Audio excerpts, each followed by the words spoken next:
जय हिंद साथियों, स्वागत है आपका self study classes with Sumit Jain YouTube channel और दोस्तों ऐप में। दोस्तों बहुत सारे स्टूडेंट को ऐप डाउनलोड नहीं करते बन रहा है या फिर कर भी लिया है तो कोर्स भी नहीं देख पा रहे हैं। तो मैं आज उनको बता दूं कि ये जो सेल्फ स्टडी क्लासेस इस प्रकार से जब आप प्ले स्टोर से करते हैं तो ये आपका वेल जो है आइकन उसमें लगा हुआ है ना। तो इस प्रकार से सेल्फ स्टडी क्लासेस आपको सर्च करना है और ऐसे आइकन में आपको ऐप मिलने वाला है। ठीक है, तो दोस्तों हम देखें कि प्ले स्टोर में आपको इस प्रकार से दिखेगा ये सेल्फ स्टडी क्लासेस। ठीक है, ये प्ले स्टोर में आपको सेल्फ स्टडी क्लासेस का ऐप दिखने वाला है। ठीक है, ये इमेज उसमें डली है, ये आइकन, ये लोगो उसमें डला है। ठीक है, अब दोस्तों इसको इंस्टॉल करना है, यहां से आप इंस्टॉल करेंगे। ठीक है, अब इंस्टॉल करेंगे तो वहां पर आपको नंबर मांगेगा, जीमेल नंबर मांगेगा, तो आपको ओटीपी आएगा, तो आप रजिस्टर करके आगे बढ़ेंगे। ठीक दोस्तों, आज हम हिंदी साहित्य में पढ़ने वाले हैं रीतिकाल, और रीतिकाल को हम विस्तृत अध्ययन करेंगे पूरा का पूरा। हमने कल भक्तिकाल पढ़ा और भक्तिकाल कल पूरा हो गया हमारा टॉपिक जो भक्तिकाल है, और अब हम रीतिकाल की क्लास स्टार्ट करने वाले हैं। तो सभी लोग जो भी साथी हैं वो लाइव आ जाएं, वीडियो को लाइक कर दें और शेयर सभी को करना है। ठीक है, और दोस्तों जो भी साथी टेलीग्राम ग्रुप से नहीं जुड़े हैं वो टेलीग्राम ग्रुप से जुड़ जाएं। टेलीग्राम ग्रुप से जुड़ने के लिए आपको सर्च करना है IAS स्टडी ट्रैक और ज्वाइन हो जाना है। ठीक है, सभी लोग जुड़ेंगे IAS study track YouTube channel से और जो है टेलीग्राम ग्रुप से। ठीक है, तो सभी को जो है शाम को या रात में जो है आपकी 9 बजे जो क्लास लगती है आपकी बहुविकल्पीय प्रश्नों की, जो हम यहाँ पर विस्तृत पढ़ते हैं, फिर उसके बाद बहुविकल्पीय प्रश्न पढ़ते हैं, तो रात में वाली क्लास में सभी को आना है। ठीक है, 9 वाली में। और आज की जो स्टार्ट है क्लास करते हैं, तो सभी लोग आ चुके हैं, बहुत बढ़िया। स्टार्ट करते हैं दोस्तों रीतिकाल। और रीतिकाल का जो आचार्य रामचंद्र शुक्ल जी ने समय माना है वो 1700 से 1900 माना है। ठीक है, रीतिकाल का समय आचार्य शुक्ल जी ने 1700 से 1900 माना है, सभी को पता है, बहुत बढ़िया। इसके नामकरण के बारे में सबसे पहले पढ़ेंगे। हिंदी साहित्य के उत्तर मध्यकाल को मिश्र बंधुओं ने अलंकृत काल कहा। मिश्र बंधुओं ने क्या कहा, हमेशा पूछा जाता है। हिंदी के उत्तर मध्यकाल या रीतिकाल को मिश्र बंधुओं ने क्या कहा, तो इन्होंने कहा अलंकृत काल। आचार्य रामचंद्र शुक्ल ने क्या कहा, इन्होंने कहा रीतिकाल।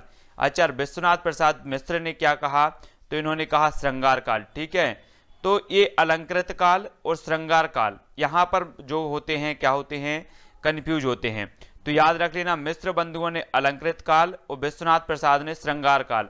और यहाँ पर विश्व में क्या होता है, विश्व के सभी लोग क्या करते हैं, श्रृंगार करते हैं। श्रृंगार करते हैं तो विश्वनाथ प्रसाद क्या बोलेंगे, श्रृंगार काल बोलेंगे। ये चीज आपको याद रखनी है। और डॉक्टर रामशंकर शुक्ल रसाल ने इन्होंने कहा है कलाकाल। क्या कहा है, रामशंकर शुक्ल रसाल जी ने कहा है कलाकाल। ये चीज भी आपको याद रखनी है। तो अलग अलग जो विद्वान हैं उन्होंने अलग अलग नाम दिए हैं और ये हमेशा पूछे जाते हैं, सभी को याद रखना है। ठीक है, हाँ, सभी पूरी वीडियो प्लेलिस्ट में डाल देंगे। रीति शब्द की व्याख्या देख लेते हैं। रीति शब्द है ना, जो रीति शब्द है इसकी व्याख्या देखेंगे। संस्कृत काव्यशास्त्र के प्रमुख 5 संप्रदायों में रीति संप्रदाय भी है, जिसके प्रवर्तक कौन माने जाते हैं, आचार्य वामन माने जाते हैं। संस्कृत काव्यशास्त्र के 5 संप्रदायों में रीति संप्रदाय है, और रीति संप्रदाय के जो प्रवर्तक माने जाते हैं हमने पढ़ा है पाश्चात्य काव्यशास्त्र या भारतीय काव्यशास्त्र में रीति संप्रदाय के वामन माने जाते हैं, सभी को पता है। आचार्य वामन ने विशिष्टा पद रचना रीति कहकर रीति को विशिष्ट पद रचना के रूप में व्याख्यात किया है। अगर आपसे पूछा जाएगा कि विशिष्टा पद रचना रीति ये किसने कहा है, तब आपका उत्तर होनी चाहिए किसने कहा है, वामन ने कहा है। और जो वामन है वो रीति संप्रदाय के प्रवर्तक माने जाते हैं, ये चीज भी याद रखनी है। वक्रोक्तिवादी आचार्य कुंतक ने रीति का अर्थ कवि प्रस्थान हेतु अर्थात कवि कर्म की विधि या प्रणाली माना है।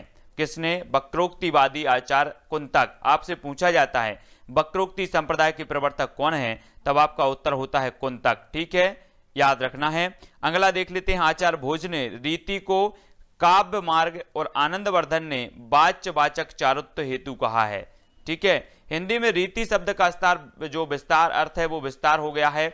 यहाँ रीति शब्द प्रायः लक्षण ग्रंथों के लिए उपयोग होता है, अर्थात जिन ग्रंथों में काव्य रचना संबंधी नियमों और सिद्धांतों का विवेचन किया गया हो उन्हें रीति ग्रंथ कहा जाता है। यहाँ पर क्या बोला, रीति ग्रंथ का किसे कहा जाता है, जिन ग्रंथों में काव्य रचना संबंधी जो नियम है उनके सिद्धांतों का विवेचन किया गया है उन्हें रीति ग्रंथ कहा जाएगा। चिंतामणि ने रीति को काव्य का स्वभाव कहा है। आपसे अगर पूछा जाएगा कि काव्य का स्वभाव रीति को किसने कहा है, तब आपको क्या हो जाएगा, चिंतामणि को। और स्वभाव की चिंता सभी को होती है कि मेरा स्वभाव किसी को खराब तो नहीं लग रहा, तो स्वभाव की चिंता सबको होती है, तो काव्य का स्वभाव किसने कहा है, चिंतामणि ने।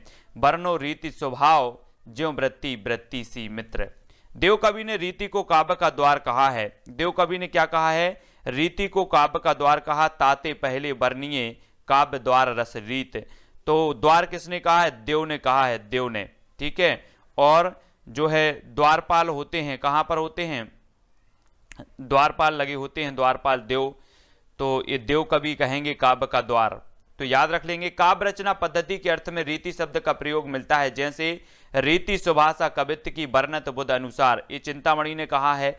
अपनी अपनी रीति के काव्य और कवि रीति, ये किसने कहा है, देव कवि ने कहा है, ठीक है। हाँ, और छंद रीति समझे नहीं बिनु पिंगल के ज्ञान, ये सोमनाथ जी ने। काव्य की रीति सिखू सुखबिन सो देखी सुनी बहुलोक की बातें भिखारीदास। तो ये अनेक अनेक प्रकार से जो है थोड़े क्रम कहते हैं, कही अलंकार की रीति दूल्हा कवि ने कही है। आचार्य रामचंद्र शुक्ल की मानते हैं, जो सबसे श्रेष्ठ मानी जाती है। आचार्य रामचंद्र शुक्ल ने रीति शब्द के व्यापक अर्थ को ग्रहण करते हुए उत्तर मध्यकाल को सर्वप्रथम रीति काल जो नाम दिया। अगर आपसे पूछा जाएगा कि उत्तर मध्यकाल को सर्वप्रथम रीति काल नाम किसने दिया, तब आपका उत्तर होना चाहिए रामचंद्र शुक्ल ने, ठीक है। और साथ ही यह संकेत कर दिया कि इस युग की कविता में श्रृंगार और वीर, इन्हीं दो रसों की कविता इस काल में हुई। प्रधानता श्रृंगार की रही, अतः इसे रस के विचार से कोई श्रृंगार काल कहे तो कह सकता है, ठीक है। ये किसने कहा है, ये शुक्ल जी ने कहा है। अगर आपसे कहा जाए कि इस युग की कविता में श्रृंगार और वीर, इन्हीं दो रसों की कविता इस काल में हुई है, प्रधानता श्रृंगार की रही, अतः इसे श्रृंगार रस, श्रृंगार के विचार से कोई श्रृंगार काल कहे तो कह सकता है, किसने कहा है, तब आपका उत्तर क्या होगा, रामचंद्र शुक्ल, ठीक है। अब आपको बताना है कि रीति काल को श्रृंगार काल किसने कहा है, जल्दी से कमेंट में बताएंगे, पहले भी हमने पढ़ा है, तो फटाफट से बताना है। ओपी जी जल्दी जल्दी बताओ, शुभम पटेल, निशा जी, शुभम जी, प्रियंका जी, तो रेणु तिवारी जी, उत्तर क्या हो जाएगा, उत्तर बताना है कि जो है श्रृंगार काल किसने कहा है, रीति काल को। सभी लोगों का उत्तर आना चाहिए। आचार्य रामचंद्र शुक्ल ने रीति काल की जो समय सीमा मानी है वो विक्रम संवत 1700 से 1900 मानी है। तो याद रख लेना, मतलब 1643 से 1843 ईस्वी तक निर्धारित किया है। बाद में जो अधिकांश विद्वानों ने जो है यही अवधि स्वीकार किया है। बहुत बढ़िया। विश्वनाथ ने जो है रीति काल को श्रृंगार काल कहा है। बहुत बढ़िया, सभी लोगों के आंसर सही आ रहे हैं। अगला क्वेश्चन, अगला जो देख लेते हैं। आचार्य विश्वनाथ प्रसाद ने हिंदी रीति काल का प्रवर्तक आचार्य केशव दास को माना है। याद रख लेना, देखो यहां पर अलग अलग विद्वानों ने अलग अलग प्रवर्तक माने हैं, ये चीज याद रख लेना। मोस्ट इंपॉर्टेंट फैक्ट यहां से हमें पढ़ने को मिलेंगे। आचार्य विश्वनाथ प्रसाद ने हिंदी रीति काल का प्रवर्तक किसे माना है, तो आपको आ जाएगा, क्या आ जाएगा, केशव दास को माना है। किसे माना है, केशव दास को माना है। किसने, विश्वनाथ प्रसाद ने माना है, ठीक है। और विश्वनाथ प्रसाद ने हिंदी के जो है रीति काल को क्या कहा है, श्रृंगार काल कहा है। अब एक चीज बताना, विश्वनाथ प्रसाद ने क्या कहा, श्रृंगार काल कहा है। तो हम श्रृंगार करते हैं, तो श्रृंगार कैसे करते हैं, बालों का भी श्रृंगार करते हैं, मतलब केस का श्रृंगार करते हैं, केस का, ठीक है। तो विश्वनाथ प्रसाद ही श्रृंगार करेंगे, काय का, केस का। तो केशव दास को प्रवर्तक माना है किसने, विश्वनाथ प्रसाद ने। ऐसे याद भी रख लेना है। और इन्होंने रीति काल को कहा है तो श्रृंगार काल कहा है, ये चीज भी याद रखनी है, ठीक है। तो आपसे पूछा जाएगा क्वेश्चन कि जो है हिंदी रीति काल का प्रवर्तक आचार्य केशव दास को किसने माना है, तब आपका उत्तर होगा केशव दास को विश्वनाथ प्रसाद ने माना है। क्योंकि जो केस है, केस का श्रृंगार सभी करते हैं, तो विश्व में करते हैं, विश्व में केस का श्रृंगार किया जाता है। तो आपको याद रख लेना है। हिंदी के प्रथम सर्वांग निरूपक आचार्य केशव दास हैं।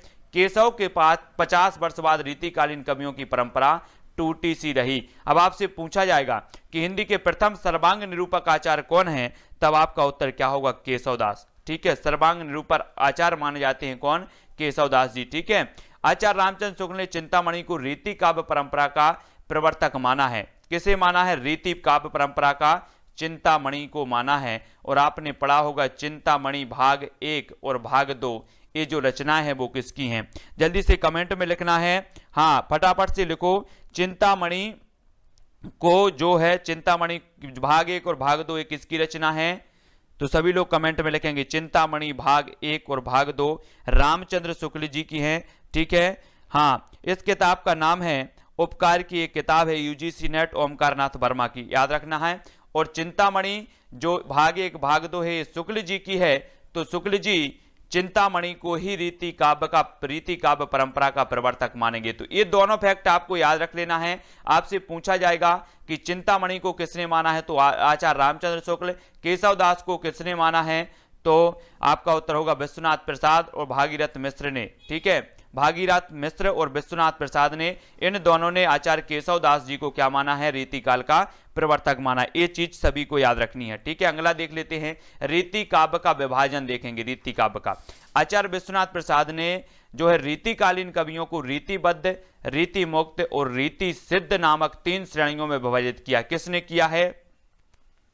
तो वो किया है आचार्य विश्वनाथ प्रसाद मिश्र ने। अब आपसे क्वेश्चन यहां से बनेगा कि रीति काल को रीतिबद्ध, रीति मुक्त और रीति सिद्ध 3 काव्यधाराओं में या 3 श्रेणियों में किसने विभाजित किया है? तब आपका उत्तर होगा आचार्य विश्वनाथ प्रसाद ने।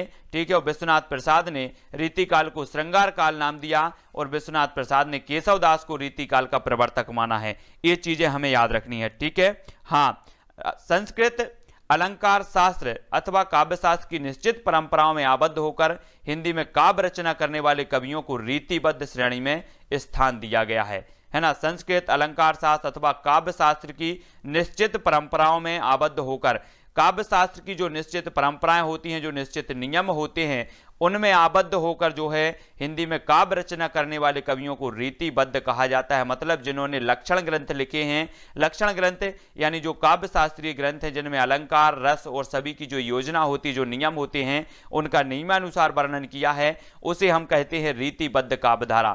तो रीतिबद्ध काव्यधारा में ये चीज आएगी, केशव, चिंतामणि, मतीराम, देव, रसलीन, मुबारक, बिलग्रामी, जान, तोष, यशवंत सिंह, भूषण, कुलपति मिश्र, याकूब खां, पद्माकर, सूरती मिश्र, सोमनाथ, भिखारी दास, दूल्ह, ग्वाल, प्रताप शाही आदि ये रीतिबद्ध कवि हैं। ठीक है, वैसे पूछा क्या जाता है, केस की चिंता मतलब केशवदास चिंता है ना, और मतीराम, देव, रसलीन है ना, ये सभी प्रमुख हो जाते हैं। पद्माकर हैं, सूरती मिश्र हैं, सोमनाथ हैं, भिखारी दास, ये सभी क्या माने जाते हैं? रीतिबद्ध काव्यधारक। इनको याद रख लेना है। ठीक है, हाँ, याद रखो सभी को, ये रीतिबद्ध काव्यधारा के कवि माने जाते हैं। आपसे यहां से क्वेश्चन पूछा जाएगा, निम्न में से बताइए कौन सा रीतिबद्ध काव्यधारा का कवि नहीं है। तब आपको केशवदास दिया जाएगा, चिंतामणि दिया जाएगा, मतीराम दिया जाएगा, साथ ही में बोधा दिया जाएगा, बोधा दे दी गई, तो आपको उत्तर होगा बोधा।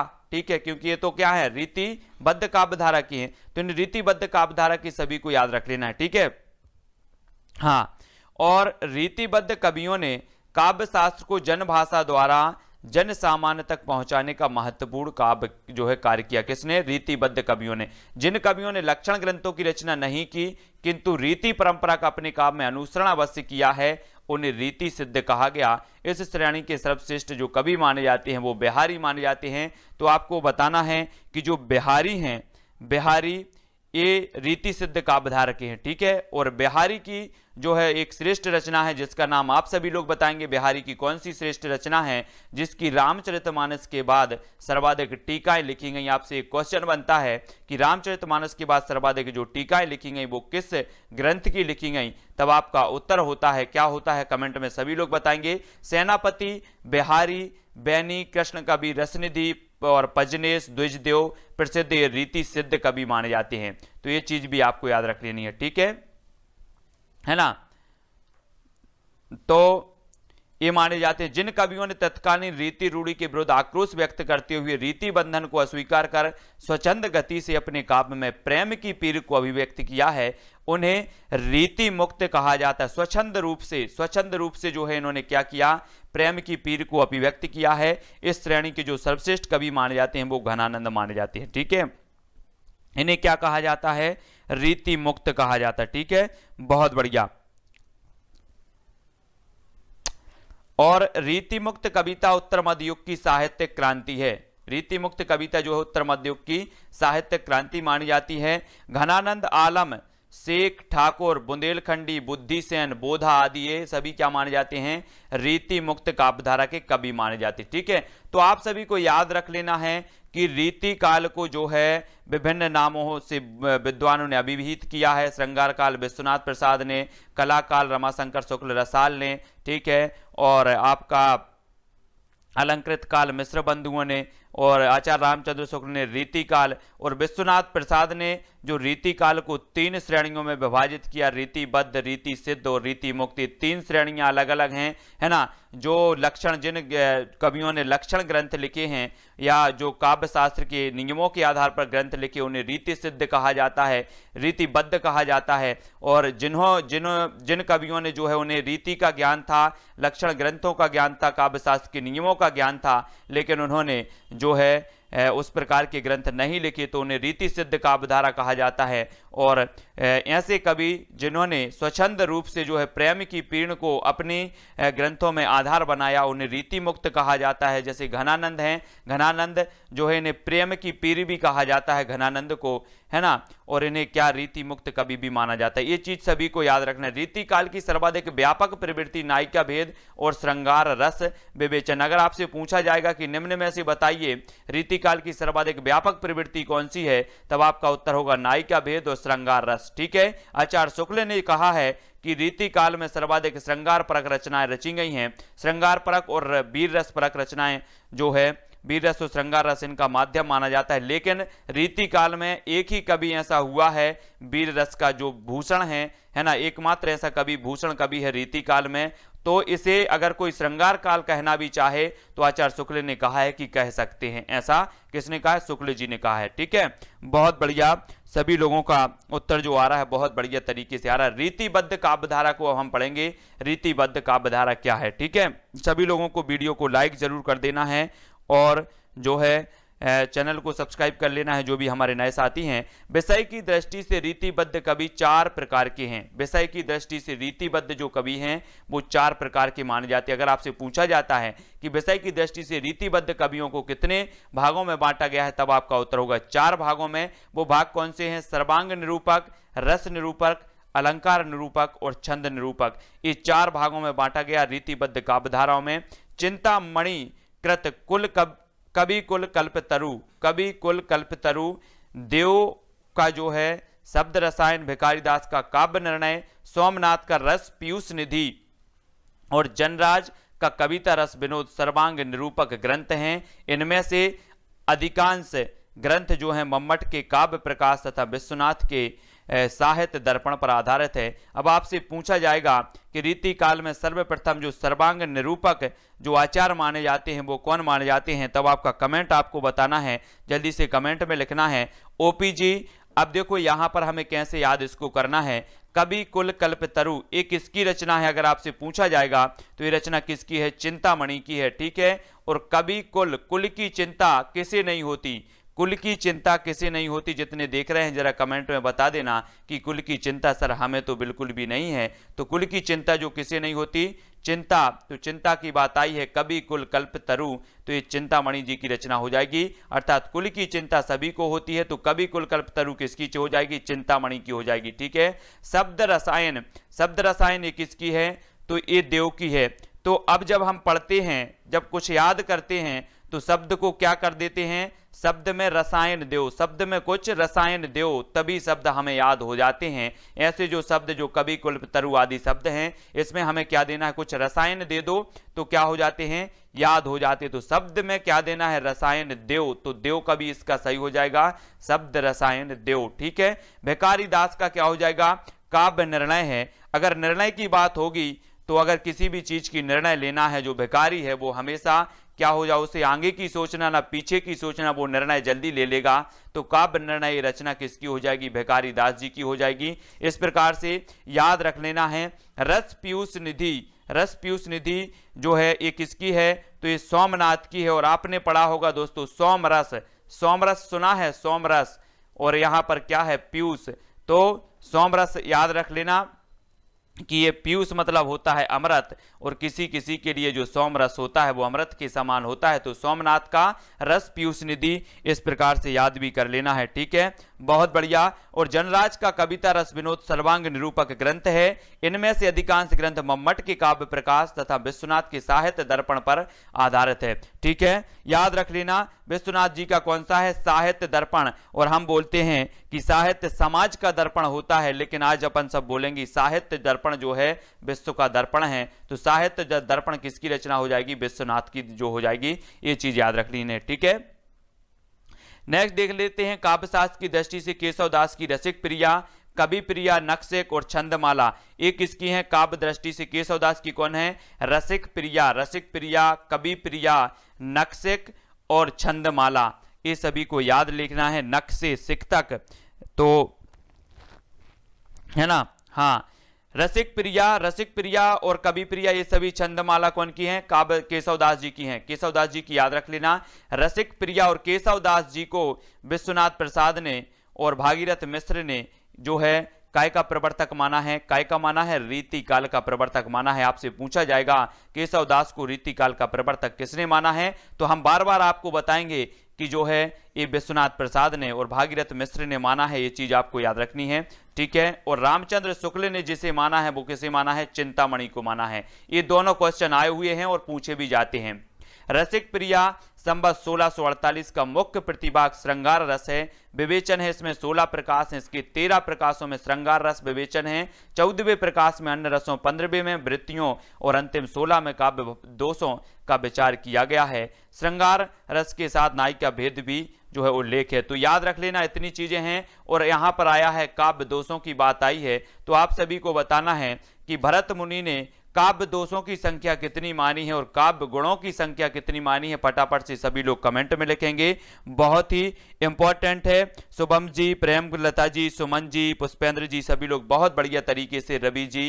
कवि प्रिया आपको बताना है, कवि प्रिया के रचनाकार केशवदास जी हैं की रचना का उद्देश्य पाठकों को काव्य शास्त्र की शिक्षा देना है। इसमें भी 16 प्रकाश हैं। इस ग्रंथ में कवि शिक्षा, काव्य दोष और अलंकार निरूपण जो है पर विशेष ध्यान दिया गया है। कवि प्रिया में 18 काव्य दोषों का उल्लेख है। कवि प्रिया में कितने दोषों का है? 10। बहुत बढ़िया, सभी लोगों के जो आंसर आए हैं कि जो काव्य दोषों की संख्या मानी है भरत मुनि ने 10 मानी है, और काव्य गुणों की संख्या भी कितनी मानी है? 10 मानी है। तो 10-10 मानी है भरत मुनि ने। और भरत मुनि का जो एक प्रसिद्ध ग्रंथ माना जाता है वो नाट्य शास्त्र माना जाता है। अब आपको बताना है भरत मुनि ने अलंकारों की संख्या कितनी मानी है, सभी लोग कमेंट में लिखेंगे। केशव ने भक्ति और ज्ञान काव्य की परंपरा में विज्ञान गीता, वीर गाथा वर्णन की परंपरा में वीर सिंह देवचरित और जहांगीर जस चंद्रिका तथा प्रबंध काव्य परंपरा में रामचंद्रिका की रचना की है। तो सभी को याद रख लेना है कि जो विज्ञान गीता है ये रचना भी केशवदास जी की है, ठीक है। और वीर सिंह देवचरित ये भी केशवदास जी की है। और जहांगीर जस चंद्रिका ये किसकी है? केशवदास जी की है। और रामचंद्रिका भी केशवदास जी की है। और ये रामचंद्रिका है, इसे छंदों का अजायबघर कहा जाता है। और रामचंद्रिका जो मानी जाती है वो भक्तिकालीन रचना मानी जाती है। और एक क्वेश्चन और आपका बनता है कि जो है कौन सा आचार भक्ति काल और रीति काल का आचार माना जाता है? भक्ति काल और रीति काल का कवि माना जाता है, तब भी आपका जो उत्तर होता है वो क्या होता है? केशवदास होता है, ठीक है। तो इतने सारे क्वेश्चन केशवदास जी के बनेंगे। कवि प्रिया, रसिक प्रिया, छंदमाला, विज्ञान गीता, वीर सिंह देवचरित, रामचंद्रिका, जहांगीर जस चंद्रिका, ये सारी रचनाएं केशवदास जी की हैं, ठीक है, बहुत बढ़िया। और केशवदास जी को विश्वनाथ प्रसाद और भागीरथ मिश्र ने जो है रीति काल का प्रवर्तक माना है। बहुत बढ़िया, सभी लोगों के उत्तर सही आ रहे हैं। चिंतामणि कृत कवि कुल कल्पतरु, हमने अभी याद किया था कि यहाँ कुल आ रहा है, कुल, तो कुल की चिंता सभी को होती है। तो ये चिंतामणि की रचना है। 8 प्रकरण हैं जिनमें काव्य भेद, काव्य लक्षण, काव्य स्वरूप, गुण, अलंकार, दोष, ध्वनि आदि पर विचार किया गया है, ठीक है। तो कवि कुल कल्पतरु में कितने प्रकरण हैं? 8 प्रकरण हैं।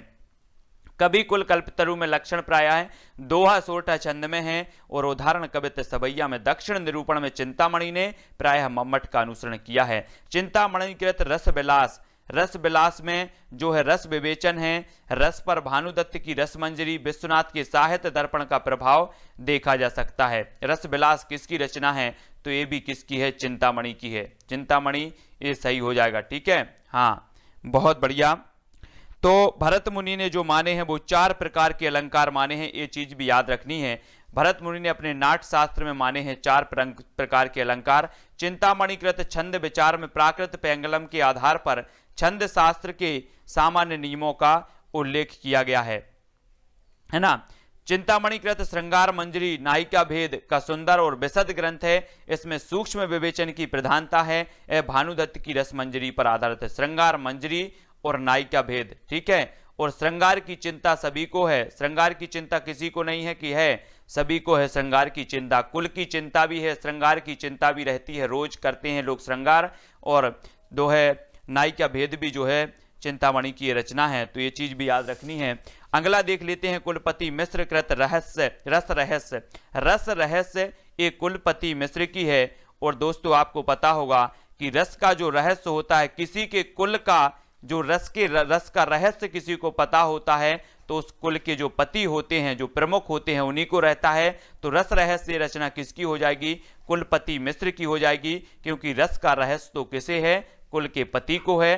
चिंतामणिकृत कवि कुल कल्पतरु, ये भी हमने याद कर लिया कि समान सर्वांग निरूपक ग्रंथ है। कौन सा? रस रहस्य। यह 8 वृत्तांतों में विभक्त है। इसमें काव्य लक्षण, काव्य प्रयोजन, काव्य हेतु, काव्य भेद, शब्द शक्ति, ध्वनि गुण, दोष, अलंकार आदि का विवेचन इसमें किया गया है। ठीक है, सभी को याद रख लेना है। अगला क्वेश्चन देख लेते हैं।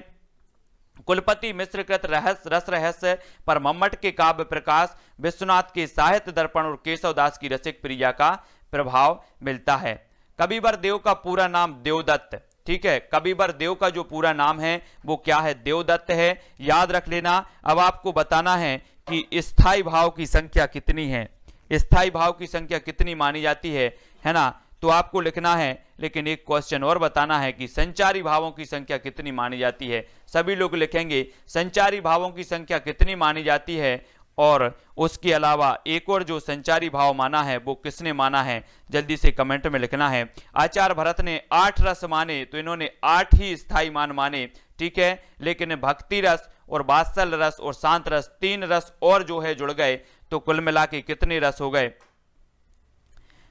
तो आपको बताना है क्वेश्चन, बिल्कुल 33। तो अगर माने कि 9 रस हैं शांत रस मिलाकर, तो 9 रस स्थायी हो जाएंगे।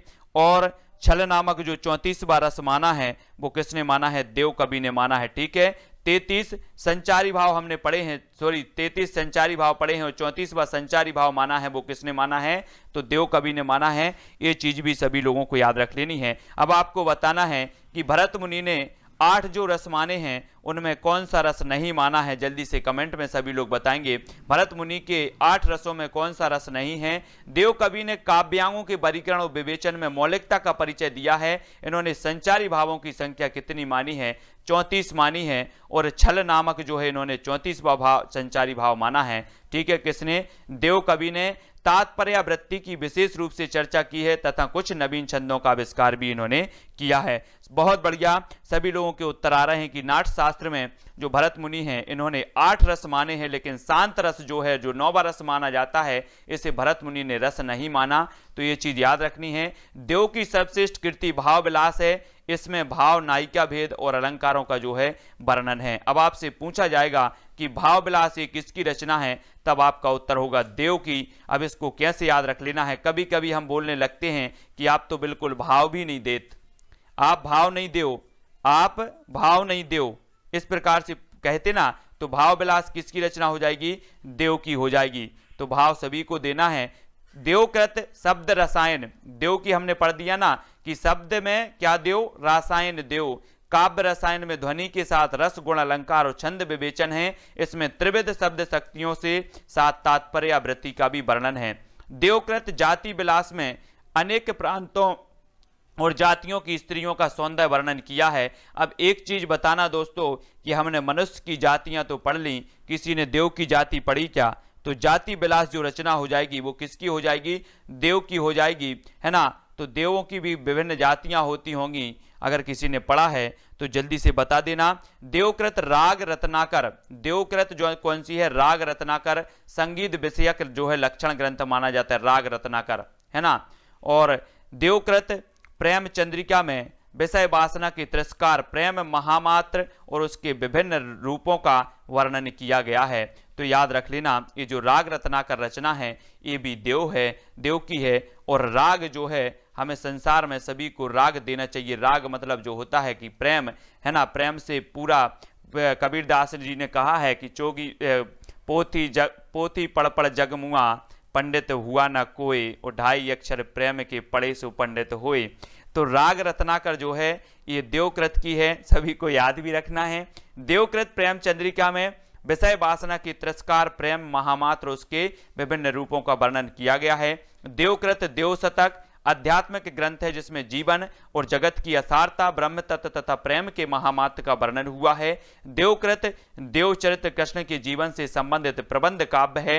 देव कवि का देव माया प्रपंच संस्कृत के प्रबंध चंद्रोदय नाटक का पद्यबद्ध अनुवाद है। मोस्ट इंपॉर्टेंट याद यहां रखना है आपको, ठीक है। आपको याद होगा कि देव लोग क्या करते हैं, देव लोग अपनी माया से कुछ ना कुछ रच देते हैं, कुछ रच देते, कोई नगर रच देते हैं। अपन ने सुनी है ना कहानी कि देवों ने इस नगरी का निर्माण किया, इस माया का निर्माण किया, इस प्रकार से। तो देव माया प्रपंच ये देव की है, और ये संस्कृत के प्रबंध चंद्रोदय नाटक का जो है पद्यबद्ध अनुवाद है। ये चीज भी आपका क्वेश्चन यहां से बनेगा कि संस्कृत के प्रबंध चंद्रोदय नाटक का पद्यबद्ध जो अनुवाद है वो कौन सी है, तो देव माया प्रपंच है, ये देव कवि की है। ये चीज भी हमें याद रखनी है। अलंकार निरूपण में देव ने केशव को आदर्श माना है। किसे माना है? केशव को। भिखारी दास का रस सारांश रस विवेचन संबंधी ग्रंथ है, और भिखारी दास का भी हमने काव्य निर्णय पढ़ा था, काव्य निर्णय, ठीक है, और ये रस सारांश भी है, तो भिखारी दास जी का है।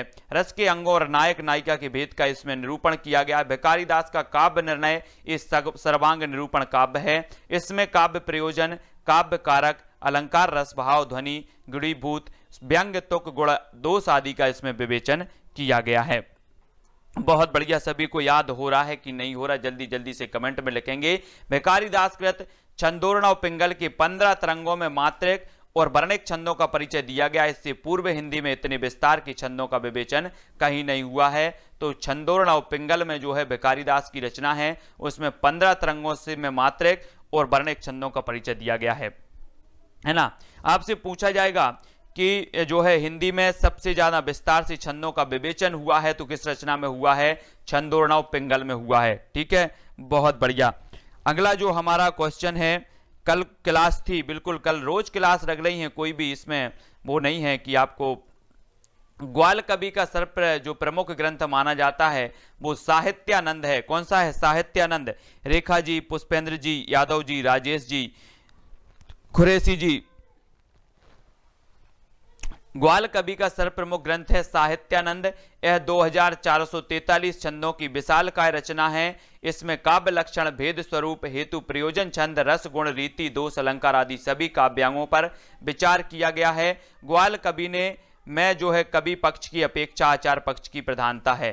रीतिकाल में काव्यांग निरूपण के अंतर्गत सर्वाधिक ग्रंथ रस विवेचन संबंधी हैं, है ना। काव्यांग निरूपण के अंतर्गत जो सर्वाधिक ग्रंथ हैं वो किसके हैं? रस विवेचन के हैं। रसों में भी श्रृंगार रस मुख्य रूप से अपनाया गया। इसी के अंतर्गत नायक नायिका का वर्गीकरण एवं विश्लेषण भी इसमें किया गया है। सैयद गुलाम नबी रसलीन कृत अंग दर्पण में नक्सिक वर्णन जो है इस ग्रंथ का प्रसिद्ध दोहा है। अमीय हलाहल रस भरे सोइत श्याम रतनार, जियत मरत झुक झुक परत जेह चित बत एक बार। ये मोस्ट इंपॉर्टेंट पंक्ति है, आपके पीजीटी एग्जाम और टीजीटी एग्जाम में एक कई बार पूछी गई है। कितने बार पूछी गई है? कई बार पूछी गई है, आपको याद रख लेना है इसको। अमीय हलाहल रस भरे श्वेत श्याम रतनार, जियत मरत झुक झुक परत जही चितबत एक बार। तो देखो यहां पर भी क्या आया है? रस, रसलीन, ठीक है, और यहां पर भी क्या आया है? रस। और अमीय, अमीय मतलब यहां हम ले लेंगे आम, अमीय मतलब आम, और आम में क्या हो जाएगा? रस हो जाएगा, रस। तो रसलीन की है ये, अमीय आ रहा है तो आपको याद हो जाएगा यहां से कि ये तो अमीय आया है, मतलब हम यहाँ आम से संबंध इसको कर देंगे रिलेट। तो आम मतलब आम में रस होता है तो ये रसलीन की है, और यहां पर भी रस आया है तो ये किसकी है? रसलीन की। इसे भी हमें याद रख लेना है, कई बार भी जो है ये पूछी गई है। रसलीन का महत्वपूर्ण ग्रंथ है रस प्रबोध। इसमें 1117 दोहा छंदों में सभी रसों के अतिरिक्त 8 सात्विक भावों, 33 संचारी भावों नायक नायिका भेद की विवेचना है। रसलीन का दोहा छंद पर अद्भुत अधिकार था। उनमें जो समाहार शक्ति, भाषा की कसावट और व्यंजना शक्ति मिलती है वह बिहारी को छोड़कर किसी अन्य कवि में नहीं मिलती है। तो इतनी सारी जो चीजें हैं सभी को याद रखनी है, ठीक है। हाँ, अगला देख लेते हैं। अगला जो है मतिराम कृत ललित ललाम, मतिराम कृत ललित ललाम अलंकार संबंधी ग्रंथ है। कैसा है ये? अलंकृत जो है अलंकार संबंधी ग्रंथ है, याद रख लेना। ये किसकी रचना है? मतिराम की है ना। तो अलंकार संबंधी है तथा यह ग्रंथ रसराज में श्रृंगार रस और नायिका भेद का निरूपण इसमें किया गया है। केशवदास ने अलंकार को काव्य का प्राण माना है। अगर आपसे पूछा जाएगा कि केशवदास ने काव्य का प्राण किसे माना है, तब आपका उत्तर होगा अलंकार को। इनकी मान्यता भूषण बिनुना ब्राजिये कविता बनिता मित्र है ना। भूषण बिनुना ब्राजिये कविता बनिता मित्र, ये किसने कहा है? केशवदास ने कहा है, ठीक है। एक किसने कहा है? केशवदास ने। एक कई बार जो है पूछा गया है, सभी को याद रखना है। महाराज जसवंत सिंह कृत भाषा भूषण अलंकार विवेचन संबंधी ग्रंथ है। भाषा भूषण पूछा जाता है, भाषा भूषण पूछा जाता है, ये अलंकार विवेचन संबंधी ग्रंथ है और ये जसवंत सिंह का है। किसका है? जसवंत का, है ना। अच्छी भाषा बोलो तो आपका क्या होगा? जस हो जाएगा, जस। अच्छी भाषा से क्या होता है? जस हो जाता है किसी का। तो जसवंत सिंह भाषा भूषण ये जसवंत सिंह का है, याद रख लेना है। और जो है इसमें 116 अलंकारों का विवेचन है। कितने अलंकारों का विवेचन है? 116 अलंकारों का। 202 छंदों का है, 10 दोहों में भूमिका है इसकी। तो आपसे पूछा जाएगा कि जो है भाषा भूषण में जसवंत सिंह ने कितने अलंकारों का विवेचन किया है, तब आपका उत्तर होगा 116 अलंकारों का। भूषण का वास्तविक नाम क्या था? घनश्याम, याद रख लेना, ठीक है। ये कई बार पूछा गया है। भूषण इनकी उपाधि है। एकमात्र कवि वीरगाथा रीति काल में एकमात्र कवि जो है, जो भूषण हैं, वीर रस का कवि माना जाता है। और इनका जो वास्तविक नाम है वो क्या है? घनश्याम है। ये कई बार पूछा गया है। भूषण इनकी उपाधि थी, सभी को याद रख लेना। इनके काव्य में ओज गुण और वीर रस की प्रधानता है। भूषण रीतिकालीन राष्ट्रीय कवि माने जाते हैं। एक क्वेश्चन यहां से भी बनेगा, रीतिकालीन राष्ट्रीय कवि कौन माने जाते हैं, तब आपका उत्तर क्या होगा? भूषण माने जाते हैं, है ना। और भूषण कृत शिवराज भूषण अलंकार निरूपक ग्रंथ है। इसमें 105 अलंकारों के लक्षण उदाहरण, मोस्ट इंपॉर्टेंट, यहां से आईएमपी लगाओ। आपसे पूछा जाएगा भूषण का कौन सा ग्रंथ जो है अलंकार निरूपक ग्रंथ है, तब आपका उत्तर होगा शिवराज भूषण। एक क्वेश्चन और बनता है, भूषण ने शिवराज भूषण में कितने अलंकारों का जो है बताए हैं, तो 105 अलंकारों का इसमें इन्होंने वर्णन किया है। तो ये दो क्वेश्चन यहां से आपके भूषण संबंधी बनते हैं, सभी को याद रख लेना। शिवराज भूषण की भूमिका के प्रारंभ में गणेश शक्ति और सूर्य वंदना है। भवानी स्तुति में शिवाजी के लिए विजय का वरदान मांगा गया है, ठीक है। ये क्वेश्चन यहां से भी बनेगा। शिवराज भूषण की भूमिका में सर्वप्रथम क्या है, तब आपका उत्तर होगा सबसे प्रारंभ में गणेश भक्ति और सूर्य वंदना है। भवानी स्तुति में शिवाजी के विजय का जो है वरदान मांगा गया है। शिवराज भूषण में पहले दोहों में अलंकार के लक्षण दिए हैं, फिर कविता सवैया छप्पय अथवा दोहे में उसके उदाहरण प्रस्तुत किए गए हैं। ये उदाहरण शिवाजी के जीवन की घटनाओं से संबंधित हैं। बात करते हैं पद्माकर की। दोस्तों, पद्माकर रीति काव्य परंपरा के अंतिम चरण के सर्वाधिक प्रसिद्ध कवि माने जाते हैं। आपसे क्वेश्चन पूछा जाएगा कि रीति काव्य परंपरा के अंतिम चरण के प्रसिद्ध कवि कौन माने जाते हैं, तब आपका उत्तर क्या होगा? पद्माकर। क्या होगा? पद्माकर, है ना। कविराज शिरोमणि की उपाधि प्राप्त थी, इन्हें कविराज शिरोमणि की उपाधि प्राप्त थी, ये चीज भी याद रखनी है। किसे? पद्माकर को। कविराज शिरोमणि पद्माकर ने भक्ति श्रृंगार और वीर रस में काव्य रचना की है ना। भक्ति रस, श्रृंगार और वीर, इन रसों में इन्होंने रचना की है। पद्माकृत जगत विनोद श्रृंगार रस का जो है सार ग्रंथ इसे कहा जाता है। श्रृंगार रस का सार ग्रंथ कहा जाता है, तो किसे कहा जाता है? जगत विनोद को कहा जाता है। और जगत विनोद ये रचना है, ये किसकी है? तो ये पद्माकर की है। किसकी है? जगत विनोद पद्माकर की है, याद रख लेना। पद्माकृत हिम्मत बहादुर बिरदावली वीर रस प्रधान ग्रंथ है। हिम्मत बहादुर बिरदावली तो है ना, तो वीरों में क्या होता है? वीरों में तो हिम्मत होती है ना, तभी तो वो वीर होते हैं। तो हिम्मत बहादुर बिरदावली ये वीर रस प्रधान रचना है और ये किसकी है? ये पद्माकर जी की है। ठीक है, ये चीज भी याद रखनी है। जगत विनोद भी पूछा जाता है कई बार, तो ये पद्माकर की है। हेमंत बहादुर भी पद्माकर की है ना। और पद्माकृत पद्माभरण ये अलंकार ग्रंथ माना जाता है पद्माकर जी का, पद्माभरण अलंकार ग्रंथ है। पद्माकृत राम रसायन ग्रंथ दोहा चौपाई छंद है। राम रसायन ये पद्माकर का ग्रंथ है और ये दोहा चौपाई में छंद में है, ये चीज भी याद रख लेनी है। राधे जी सभी लोगों को याद रखना है, हेमलता जी, पुष्पेंद्र, बिंदु जी, रवि जी, है ना, ओपी जी। पद्माकर ने सरदार अदाजी के अनुरोध पर हितोपदेश का अनुवाद किया था। दूल्हकृत कवि कुल कंठाभरण, कवि कुल कंठाभरण अलंकार निरूपक प्रसिद्ध ग्रंथ है। इसमें 81 छंदों में संक्षेप में अलंकारों का जो है विवेचन किया गया। कितने छंदों में? 81 छंदों में किया गया था, ठीक है। और दूल्हकृत ये कवि कुल कंठाभरण इनकी है, तो सभी को याद रख लेना है।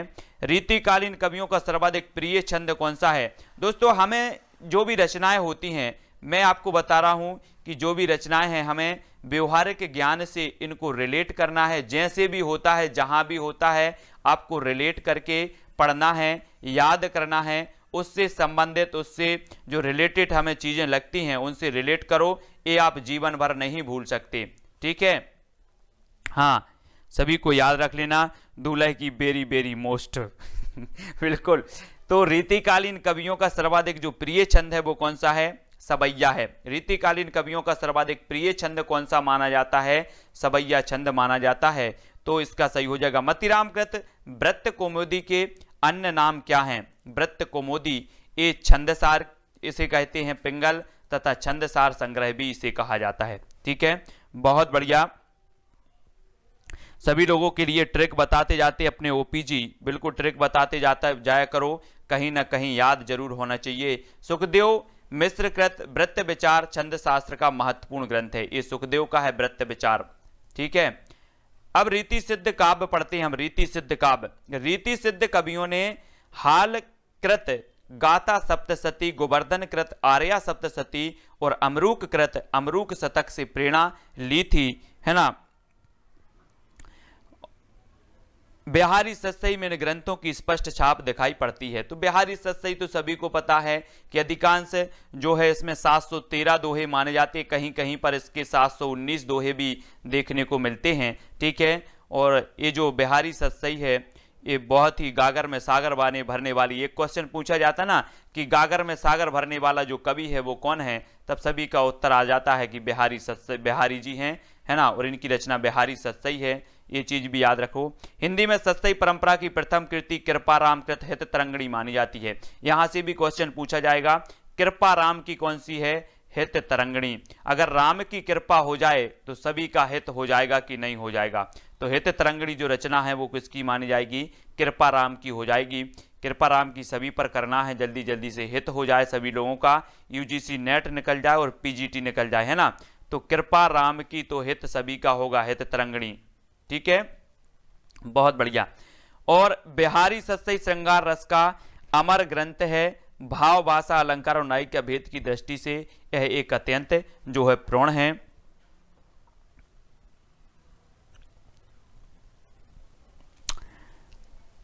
और भी देख लेते हैं आगे कुछ महत्वपूर्ण फैक्टों पर और चर्चा कर लेते हैं। इनमें रामचरितमानस को छोड़कर सर्वाधिक टीकाएं लिखी गई बिहारी सतसई पर, है ना। ये फैक्ट आपको याद रख लेना है, ये हमेशा पूछा जाता है। बिहारी सतसई पर सर्वाधिक टीकाएं लिखी गई रामचरितमानस को छोड़ करके, ठीक है। हाँ, और लल्लू लाल ने बिहारी सतसई पर लाल चंद्रिका नाम से टीका लिखी है। किसने लिखी है? अगर आपसे पूछा जाता है कि बिहारी सतसई पर लाल चंद्रिका नाम से टीका किसने लिखी है, तब आपका उत्तर होगा लल्लू लाल। और इनकी एक रचना है प्रेम सागर, जो हमेशा पूछी जाती है, ठीक है। बिहारी सतसई पर सबसे प्रमाणिक टीका लिखी है बाबू जगन्नाथ दास रत्नाकर की मानी जाती है। इस टीका ग्रंथ का नाम है बिहारी रत्नाकर। इस टीका ग्रंथ का जो नाम है वो बिहारी रत्नाकर है। और ये सबसे प्रमाणिक टीका मानी जाती है किसकी? बाबू जगन्नाथ दास रत्नाकर की, है ना। और भारतेंदु हरिश्चंद्र ने बिहारी के कुछ दोहों पर कुंडलियां लिखकर अपनी सहृदयता का परिचय दिया। किसने? हरिश्चंद्र जी ने, भारतेंदु जी ने। तो ये चीज याद रखनी है, भारतेंदु जी। जय हिंद साथियों, स्वागत है आपका self study classes with Sumit Jain YouTube channel और दोस्तों ऐप में। दोस्तों बहुत सारे स्टूडेंट को ऐप डाउनलोड नहीं करते बन रहा है या फिर कर भी लिया है तो कोर्स भी नहीं देख पा रहे हैं। तो मैं आज उनको बता दूं कि ये जो सेल्फ स्टडी क्लासेस इस प्रकार से जब आप प्ले स्टोर से करते हैं तो ये आपका वेल जो है आइकन उसमें लगा हुआ है ना। तो इस प्रकार से सेल्फ स्टडी क्लासेस आपको सर्च करना है और ऐसे आइकन में आपको ऐप मिलने वाला है। ठीक है, तो दोस्तों हम देखें कि प्ले स्टोर में आपको इस प्रकार से दिखेगा ये सेल्फ स्टडी क्लासेस। ठीक है, ये प्ले स्टोर में आपको सेल्फ स्टडी क्लासेस का ऐप दिखने वाला है। ठीक है, ये इमेज उसमें डली है, ये आइकन, ये लोगो उसमें डला है। ठीक है, अब दोस्तों इसको इंस्टॉल करना है, यहां से आप इंस्टॉल करेंगे। ठीक है, अब इंस्टॉल करेंगे तो वहां पर आपको नंबर मांगेगा, जीमेल नंबर मांगेगा, तो आपको ओटीपी आएगा, तो आप रजिस्टर करके आगे बढ़ेंगे। ठीक